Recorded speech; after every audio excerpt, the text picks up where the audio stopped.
Somebody said, wherever I go, it seems like people just know me because of the spirit, right?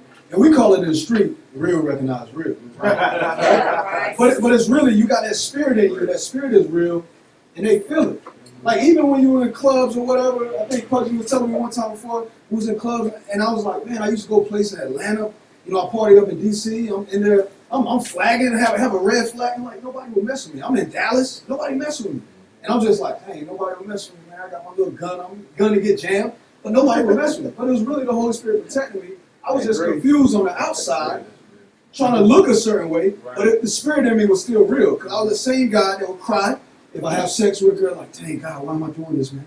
Or I go and smoke weed or get high, like, God, why am I doing this, man? Like, this is straight. You know, in real talk, I remember I had sex with this girl, we was both naked, and I just freaked out, and I was like, yo, like, I feel like God is just looking at me right now. and the girl was like, she was like, yo, this dude is crazy. And I'm just like, yo, that's real. I think I need to get you up out of here because I'm like God is dealing with me right now. But anyway, so and then somebody said something about education. We gotta really define what education is. I think sometimes we look at this person got degrees, they're educated. Not necessarily so. Because they may have knowledge, but if you can't take that knowledge and make it applicable, you don't have education. But if you have education and you don't have a spiritual connection, you don't have wisdom. Because that's what's really, truly going to allow you to discern for right and wrong. All right, so that brings me to this point. We have this whole thing with religious folk. I heard people say that before, right? And I was saying earlier that if I go somewhere, somebody say, I'm saved, sanctified, and, you know, I'm a deacon, I'm the love of the church. The first thing I'm doing already, like, yo, I got to watch out for this person right here. Yeah. She might be telling me we need to go home a little late. I don't know. I have a certain way about religious folk. But then also with sin. And I struggled a while with this whole thing in my profession, being a professor. I deal with a lot of homosexuals, right? So I struggled. Like, yo, man, straight, man, ain't got time. Like, you know, these persons, they going to hell. And then, you know, the more I read, I don't have a heaven and hell to put nobody in. Now, I don't necessarily still agree with that lifestyle, but then I look at all these other sins. You know, I can overeat, gluttony. You know, I may have a lustful thought. Or I may, and then you start looking at all these sins in Deuteronomy. You know, you're not supposed to lay with your wife without cleaning the sheets. And I'm like, oh my God, like, this more rules and laws that I didn't even know of. Like, so what does this make you think about when you think about religious folk and when you think about sin and people condemning you for things that you do wrong when you know other people do things wrong? And does it necessarily mean that you believe sin is right? Or what is your thoughts on that? I'll let you say. I'm so glad that you asked that question. My statement, I got a statement, a comment, and a question. Okay. Comment and statement, same thing. Okay. All right. Okay. I'm glad you said this. I'm gonna start with that. I'm gonna go back to the aspect of the woman being taken out of the Bible. Okay, Eve was the so-called person in the Bible who told him to eat of the fruit of the tree of what? Good and evil, right? If we are all in here trying to understand knowledge and wisdom of each other and of religion and spirituality, okay, if God put man and woman in that garden to have dominion over all the animals of the earth, the land, the plants, how did they know or understand what was right or wrong before they ate of that tree? But for them to say, who told you that you naked? You understand? To me, what I'm asking is, I think when they saw each other naked, it was them knowing thyself. You understand? Seeing thyself for the first time for who they really are.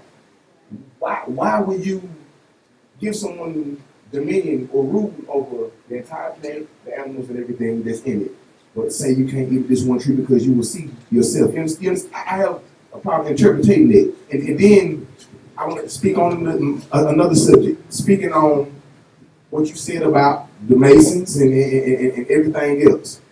It has been more people killed and murdered for religion than it has been saved. The Knights of the Templar, way past them. Constantine. Wait for him with a cross on your chest. You understand? Killing in the name of who? But I say that because being a vet, you know what I'm saying, going to war for a country, I don't really speak on it too much because I feel like we went over there for a lot.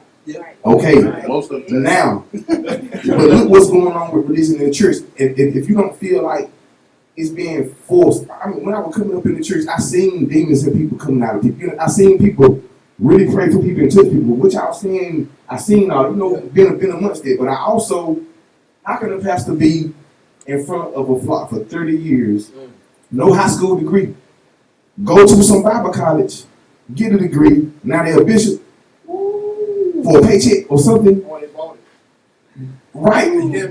But who are you teaching about real life?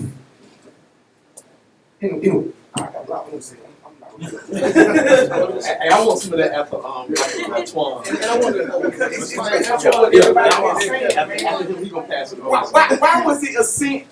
How could we know? Was it a sin before they ate of the tree?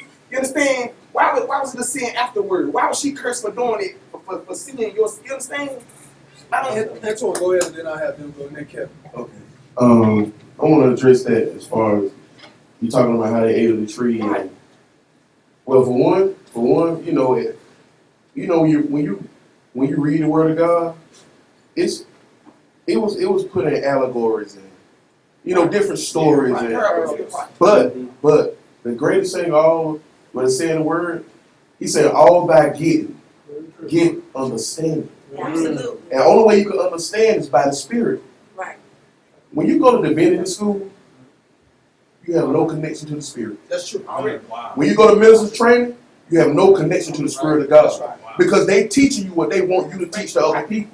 They put them in bondage. Right. But this is the thing right here, where the Lord allows us to be free. In the Garden of Eden, when God created Eve, He created Eve.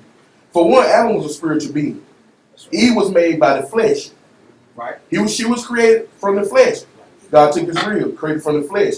So the way they look at it, the way, let's say, I hate to say white men, but you know how that struggle went between a white man and a white woman, his wife, how they always had to be validated by their husband. Right. For women, because a woman was created from flesh. So they saw her as being a weaker vessel from the storm. So that's why Lucifer came to her. Right. That fruit that they ate of was the spirit of Lucifer. He was the progenitor of Cain. That's where Cain come from. That was Cain's father. Abel came from by the Spirit of God. Because he was the one that gave up the first sacrifice. Adam didn't do it. Adam didn't do it. He couldn't do it. Because he ate of the tree of knowledge of good and evil. Which God said in one of the scriptures that he created evil. He created this evil. But he created this evil for a reason. Because God already saw the war that was going to happen in heaven. That's why he created the garden in the first place. The garden was supposed to be inhabited by Lucifer. The 12 tribes of Israel, the colors of the stones on his vesture, they made it the vesture of Lucifer.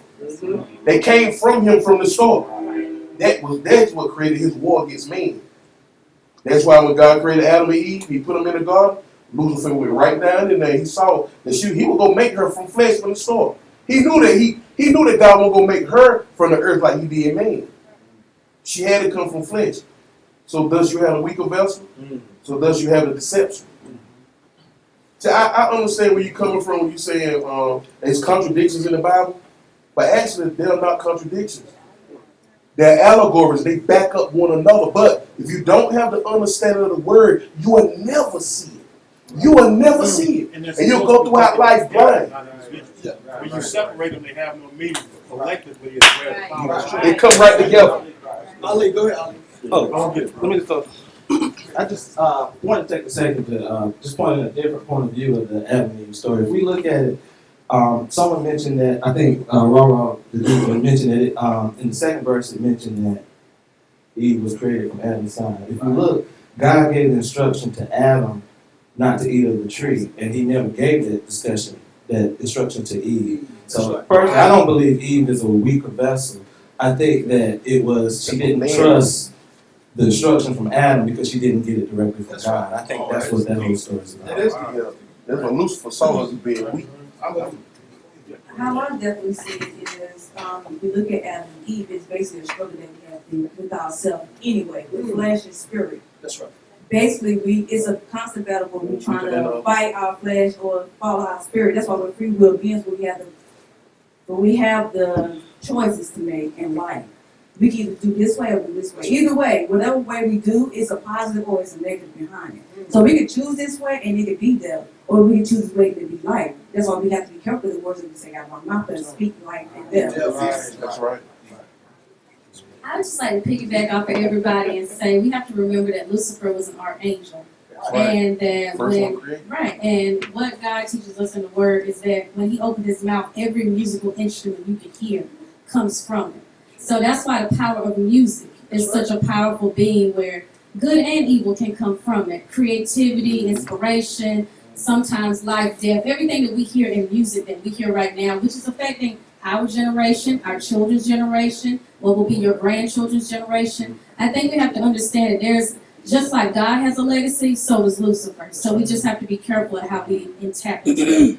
So I just want to reiterate on what I was saying. I wasn't saying that women was a weaker vessel, but that's what men believe. And know it or not, the things that they took out of the book, is what we find in them. Absolutely. What we find in them. You know what I'm saying? What we find in them. Absolutely. But I just want to reiterate because I don't want to we knew what you were saying. We knew you said man. You said no man. I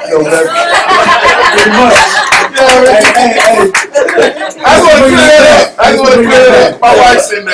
Hey, I knew there wanted to be a part of that, cuz. My wife's in there. So woman came from man, but every other man after that came from woman. That's right. Yeah. Hey, Apple Bean. Wow, man. So many points been brought up since I've been waiting, I don't know where to start. I want to get back to the. I want to piggyback off of something that Rashad said earlier about the pastor and the weight that we put on the pastor. I think you said something like that. But in my eyes, I feel like when you choose to take on the responsibility of a pastor, you got to understand that you are God's official PR person, and any questions that people have about God, like you were the first example of God to a whole lot of people who don't have any example or knowledge of who God is. So it's very important that the pastor is knowledgeable on a whole lot of stuff. Is that all right? Wow, man. Question I want to ask though, we're talking about religion and spirituality. I want to know, even though I already know the answer, I have to put it out there in the air anyway.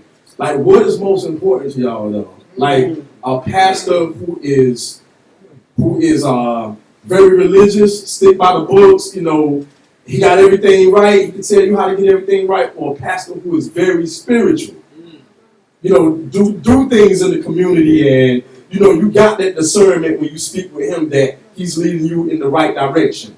What is more important to you? Do you want a pastor that's gonna, drill you on how you dress every time you come to church, or what it look like on the outside, or getting on your sons because they wearing earrings and whatnot? That can come, but first, you want to get that inside right. You know what I'm saying? And I bring that up because the church I go to, I'm gonna be honest with you. I don't know how educated my pastor is, but I know my pastor, man. He says a lot of stuff that resonates with me, that has led me in the right direction.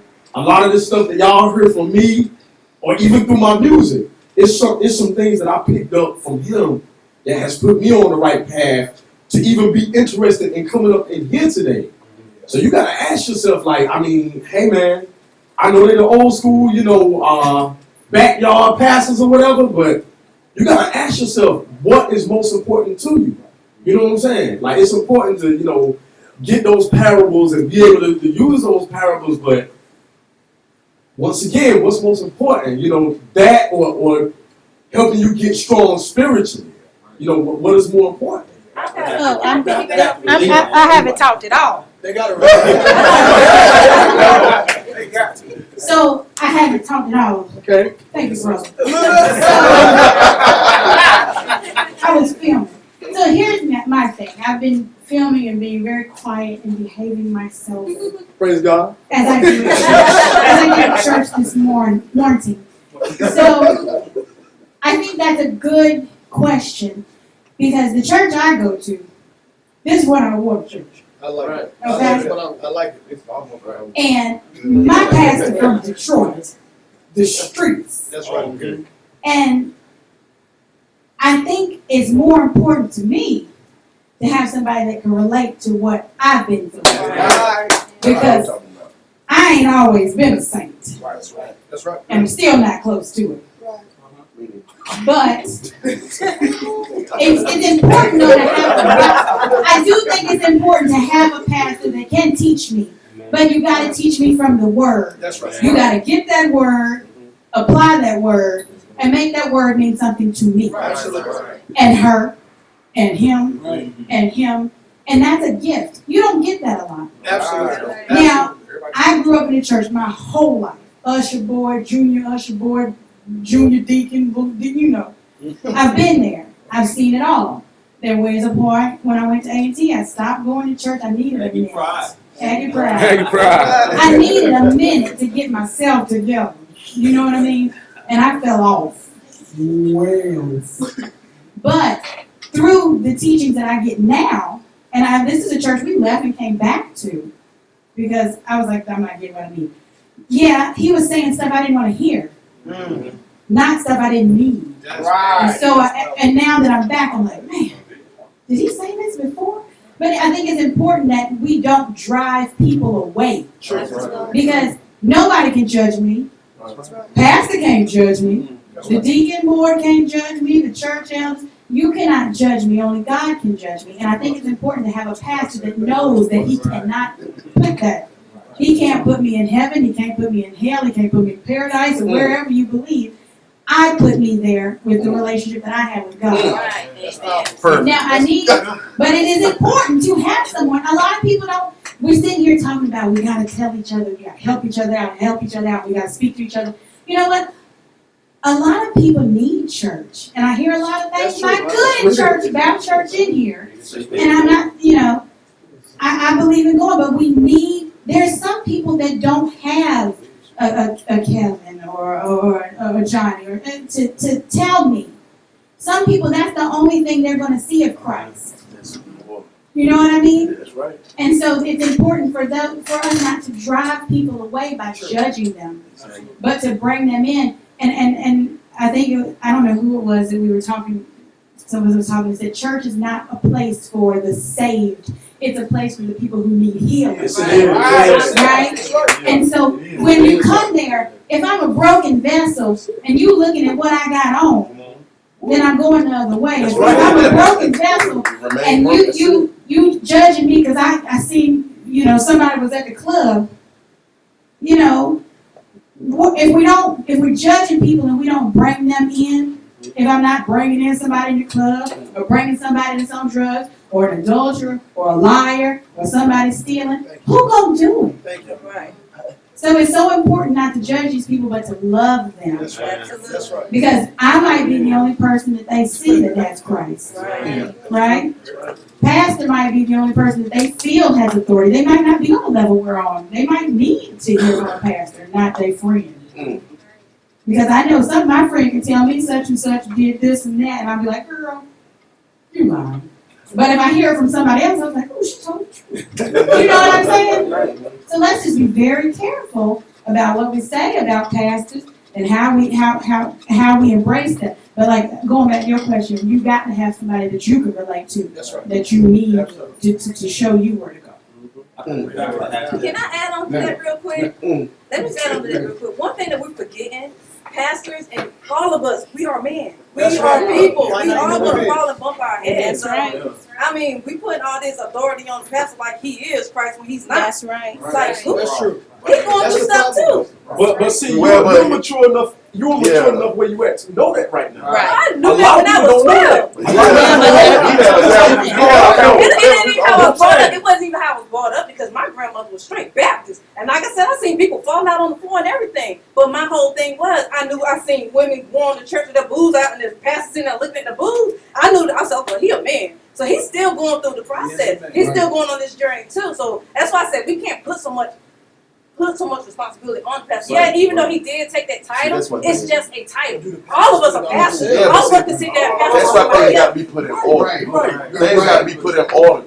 Right. It's the only way. Right. Got to See, be put in order. also, this is now I'm speaking as when you like I talked to Twan earlier, going through divinity training when you become a minister. Like I said, I got a certificate that says That's what he told me. Minister Jonathan Cody. Yes, you know, but I don't believe. I'm gonna get on my soapbox. Okay, I don't believe. First of all, and it's gonna shake a lot of people's foundation.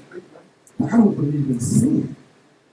Because you think about this. You think about this right here. I believe in the negative and the positive. Right. There you go. But sin, because first of all, you're coming to me talking about sin from a book that a man interpreted. Right. He's we finite individual. So, can you tell me why do we put the Bible means what? What is the Bible? What do we break down the Bible's letters? Basic instruction. Basic instruction.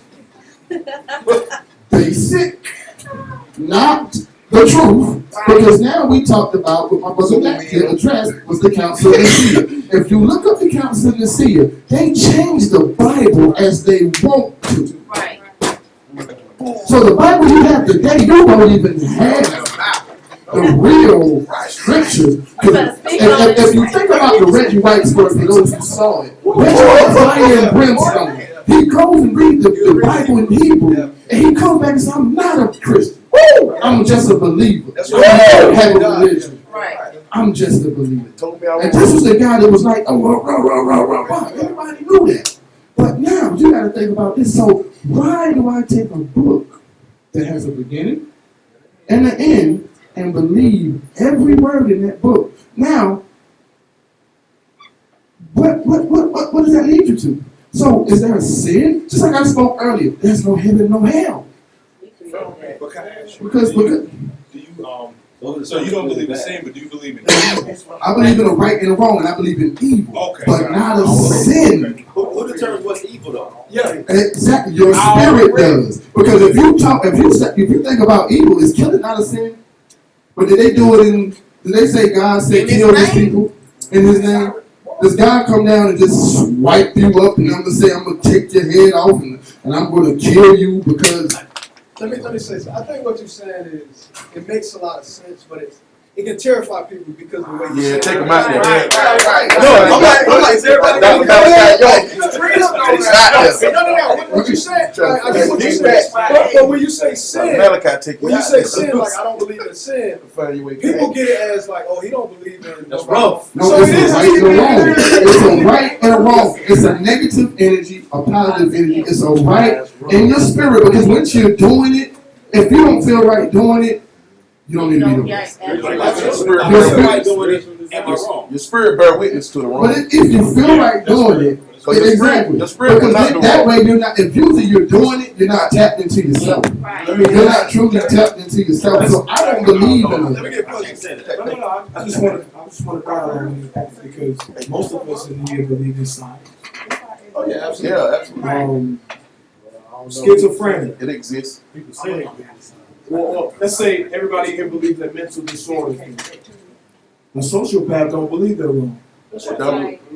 Right? That's European. But we know they're wrong from the outside. I'm sorry.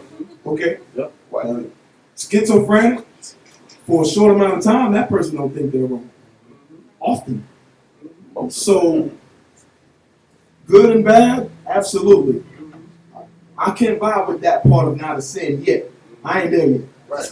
I'm trying to get there too, bro. And a lot of the times, we do things and we want it to feel like it's right. Right. We know it's right. Yeah. We really know better.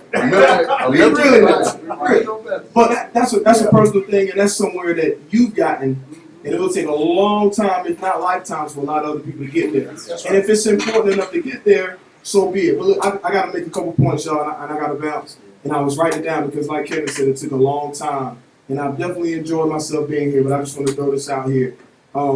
I want to say something to make everybody feel a little bit easy on these preachers out here that's going hard. At one point in time, the old time religion that was taught was needed. That's right. Oh, yeah. Right. These were people, you got to understand, and I'm just going to talk about the American black for a second. The American enslaved black, they needed something to believe in that they couldn't see. Yeah, it was taken away. And the strongest person who could take all those lashes and see all that death, they needed that person to sing those hymns and tell them there's another day coming, there's something else to believe in, there's a greater power. And that kept those people going along. Now, if you fast forward today, we're not physical slaves like we were in the past, but a lot of people still need that someone saying, keep going, keep pushing, keep working, hold on, have faith. And that's why I'm an advocate for church. Again, I'm saying it again, that's why I'm an advocate for the church.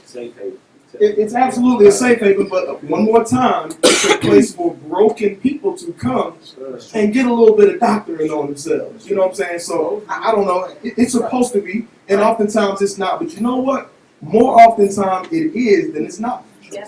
A lot of the things that we're talking about is one-offs, but there's a lot of people that have been born and they're dead now, but they went to somebody's church and they lived a positive life through going through that church and getting instruction from an uneducated pastor. Oh, yeah. Very true. So there's a time and place for everything, but I'm definitely an advocate for church because I understand the power of God, and I think that it dwells in a place where all people can get together and think and live positive amongst themselves.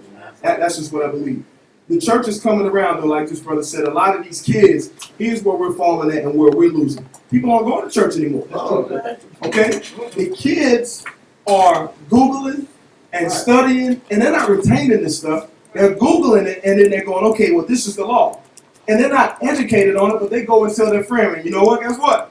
Ride to God. And I don't know about no Jesus. And then it's all interpreted, and it's all mixed up, and people begin to not really know what they're talking about, but it makes good sense. That's true. Yeah. So then they have no spiritual foundation. All right? So if the church is anything, and why I'm an advocate for the church, because it can be and it should be, and if you have a personal relationship with God, it is your spiritual foundation and a place where you can dwell with like-minded individuals to get you through Monday through Saturday. And I know Sunday ain't Saturday. Don't school me. I'm with you. I'm just saying. So at the same time, you know, while we're talking about elevating our mind and getting to a whole nother point and getting to another place, I embrace that because I'm prepared for that and I'm ready for that. But we're not going to be able to preach that to the masses. It ain't going to happen right now. It takes too long. And like some people, Alistair Cromley, took this man a lifetime to learn to be the superior, the most superior evil person in the world, the evilest man in the world, they call him. You know what I'm saying? So it might take us a lifetime to get where we need to be with God and to get on that righteous path. But listen, y'all, if y'all can't do nothing else, find the closest righteous thing to you and grab it. I grab Jesus because it rocks with me. I believe in the power of that. I believe in the path of that story, whether it's real or false, it works for me. Because if you study Christ, right? Let me talk about Christ for 1 second. If you study Christ and his movements and his paths, and I'm not talking about the things that other people said, because he said, Christ healed me. He said, well, do you believe?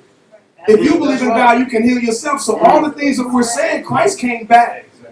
Look, man, the Spirit keeps telling me something, and it says, I came to restore the feeling. Amen. So everywhere that I go and I'm talking to people about this, I keep that in mind that I came to restore the feeling. Because guess what, y'all? Y'all might think I'm crazy for this, and I'm an extra stage left on this, but God dwells within you. Absolutely. And if you're walking and you have God in your heart and your mind is on the righteous God, you ain't got to pray for that Benz you're trying to get. That's right. You ain't got to pray for that house you're trying to get.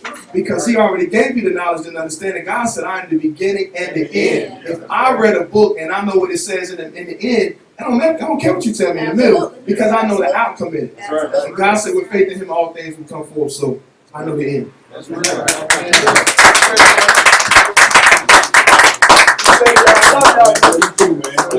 Rockabilly sisters, anybody, any kind of way, you got a whole lot, but I know a lot of people.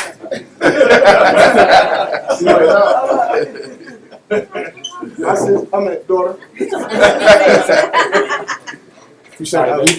I'm sorry to get in the way and everything. That's good stuff. Appreciate it, baby. It was confidence. Hey, hit me up, boy. Good. All right, brother. Yeah, man. Take care. And then, hey, look, once Mac talk, I'm gonna see if anybody has just any questions in general, or anything y'all wanna do so we can start wrapping up, or anything y'all wanna say. Yeah, I thought you made an excellent point that, we can't forget about where we came from. The church did, it gave a lot of black people foundation for morals and also a connection to God, whether it's the authentic version or the pure version or whatever. But, I guess at this point in evolution, black culture evolution, I think, maybe the church just need to be ratified. The church is always going to be a resource that, could be used in our community. So, I guess living in the information age, a lot of kids now, when we were growing up, if our parents told us, God said whatever, we would just go with it. But a lot of these kids now, they're very inquisitive. They're not just going to settle for, oh, you told me to do that. So why is that? So why is it this way? That they, So, the spirit of God changed. He's a God from generation to generation, and we are in the information age. So people want to be informed. So, I believe that the church is still a great resource, but, just need a little evolution to start bringing people back in the church. Hey, I'll say this one thing, and then let y'all say what y'all want to say about how you're going to use this to move yourself forward. Well, one thing I had to learn, and I had to learn this individually because I was enlightened, and I started seeing God in a different light, and people that I love that really believe in God, and it actually messed up some relationships with people that I highly respect, and people respect them in the community, because I just saw God in a different way they did, and I found myself judging them because I looked at them as a certain way because of the titles or responsibility that I thought they had, instead of looking at them as a man. And I found myself judging when I was basically saying they're judging. And I think a lot of times God showed you that you need to be humble too. But you think you come into enlighten or educate or help somebody, and you realize that God is trying to teach you a lesson yourself. Absolutely. So one thing I learned is that nothing in life is truly negative, or nothing is truly bad. It's all in what type of lesson are you learning from. I mean, I could go through countless things that didn't work out right for me. And if you look at it from a negative perspective, all you see is, oh, this is bad, this is happening. But if you look at it from a positive perspective, you see the true miracle and the blessings that God has in store with you in it. So with that being said, me moving forward, the only thing I ask God is, as you continue to elevate me, allow me to never ever forget who I am and what my true purpose is. And my purpose is to try to, it's not about black, look, I know we're here and we're black and we're doing this, but I tell people first and foremost, when they ask me who am I, I'm a child of God. And they say, so are you a black man? I'm a child of God. You can't serve two masters, right? Because if I start saying I'm a black man, it's gonna supersede the fact that I say I'm a child of God, right? But I want, if a white man or a white woman or a black woman or whomever come to me, I want to be able to give the same love and try to go above and beyond for that person, regardless of the color of their skin, regardless. Because if I'm truly a child of God, it's about everyone, right? And I do understand, and it does make me feel great when I see a black man that does something extremely well, or a black woman, or a poor person does something extremely well. Because I realize that certain individuals disenfranchised and the true underdog story. So I'm always going to cheer for those individuals. Right. But I'm a child of God. So with that being said, anywhere I go, I'm going to try to motivate and inspire people to get the absolute best out of their lives so they can realize that God is real. And they can see God through my action.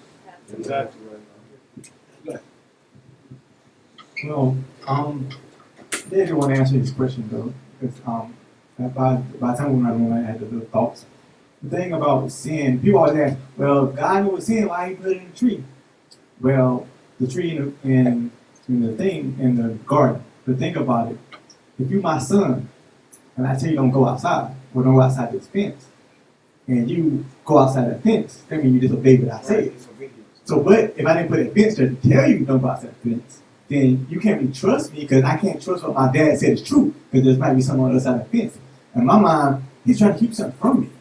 When you realize that God didn't come down until Adam did. Eve ate up, let it happen. But as soon as he did it, because he told her, he told Adam not to eat of it.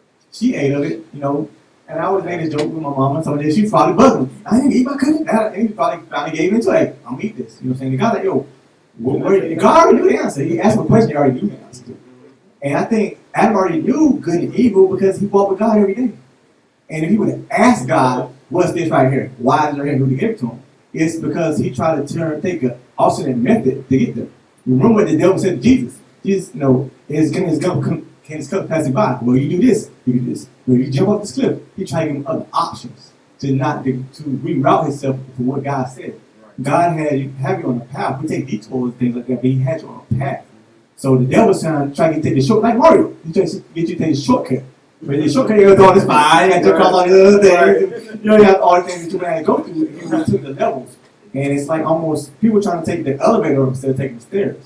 You take the elevator up, you pull the plug, you're going to fall. You take the stairs, you build on your mind, you got information, you process, you learn, you went through, you blood, sweat, and tears. You go through blood, sweat, and tears with people, you're military people, you blood, sweat, and tears with them, you have a bond that you never had with anybody else.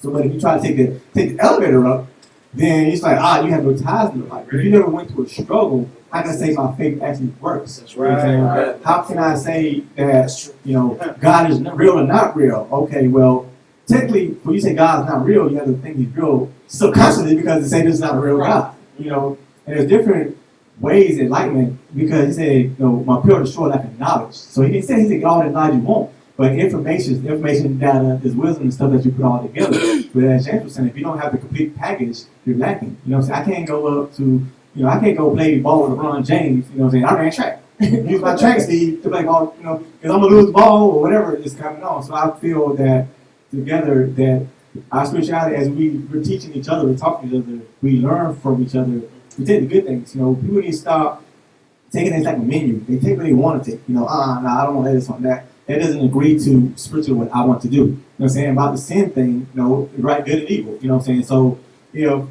I feel your perception, because I work in it, perception and reality is two different things. Your perception, my perception, I can rob everybody. That's not right. But in reality, that's wrong. So just because in my mind it's not right, you know what I'm saying? Because a lot of take the test. You can lie all day, but as long as you believe it's true, it's not going to test, not come out. But everybody else, the video going to tell you, you probably think. So in my mind is that the education factor, we have to educate ourselves, but not become so educated that we feel we know more than God. Absolutely. But here's one thing I want to rebuttal real quick. There's one thing I just want to rebuttal real quick. First of all, another point we're missing, if you study even further back, Eve was not the first woman, number one. Absolutely. Eve was the first woman. And number two, like I said, we're all in, it's just, basically, it's just like, at the end of the day, it's what you have studied and how you have transcended. And it's transcendence, but then whatever else. It's not knowing more than God, but it's knowing what God has given you and what God has placed within you with the relationship with Him for you to see. Because He knows what you can handle. If they say that the God, the Creator, I believe in the universe that I believe in, He's not going to give you more than what you can handle. You know what I'm saying? Right. So some people might not be able to handle my reality. Just like you were saying earlier. Or, because it's just how I go. But that's just so I want to say, we spoke about right and wrong. I know that we use that as a way of determining how you make other people feel. So what you're doing right makes other people, it goes beyond how you make somebody feel. So when I know I'm doing right, I know that it's going to affect somebody in a positive way. So that's my determination of right and wrong. When I know I'm doing something wrong, how is it going to affect the next person? How it's going to keep going? How it's going to keep moving forward? So that's the right and wrong that we have when you say right and wrong. Like you said, the balance. So you have to know that, some people don't take into effect how it's going to make the next person feel. And then when you do things, it's not just the next person, it's how it trickles down. So it's cause and effect, right and wrong, the whole thing, the whole nine. But again, even with the church has to adapt. We talked about the pastors and everything else. The pastors have to adapt. Absolutely. They have to adapt to 2015, not 1995. So they have to adapt as well. So when you got a pastor that hasn't adapted to what these young kids are learning and how they do learn, like you said with these phones, I tell my sons all the time, these phones, They can make you smart, they can make you dumb. Either way. It's a gift or a curse. That's a gift and a curse. So you take this new technology and you use it to benefit you in the new wave of technology. You don't use the phone to make you go backwards. Use it to make you go forward. And that's what these phones are for. They're going forward. And if you choose to be left behind, that's your choice. That's right. So if you don't take what it is that they have out here to make you knowledgeable of what you need to know of, if you don't take this phone and use it and move forward, if you don't take it and say, well, look, I got a Samsung or iPhone 6, and now I'm using that to now get the information I need a little quicker, a little faster, versus having to go back and get the encyclopedias when we have them. We didn't want to take the time to read encyclopedias. So now, we have ways of knowing. We want the church to be able to understand. They have to adapt to what we're as society is moving forward. But again, you see the big screens in the TV in churches. You see the flat screen. You see the ATM. They're moving forward. So they have to move forward in the word and the way they're teaching it. So the pastor has to stay focused and stay in tune with time. So that's how I see it as far as, with the church, also with the right and wrong. You have to understand that you have to keep moving forward. As long as you're moving forward, then you're doing it right. I just want to ask. I do want to ask a question. Oh, here he goes. I'm just saying. I'm just saying, cause Go ahead. man, honest truth, man. Where did Cain get that woman from? Where did Cain get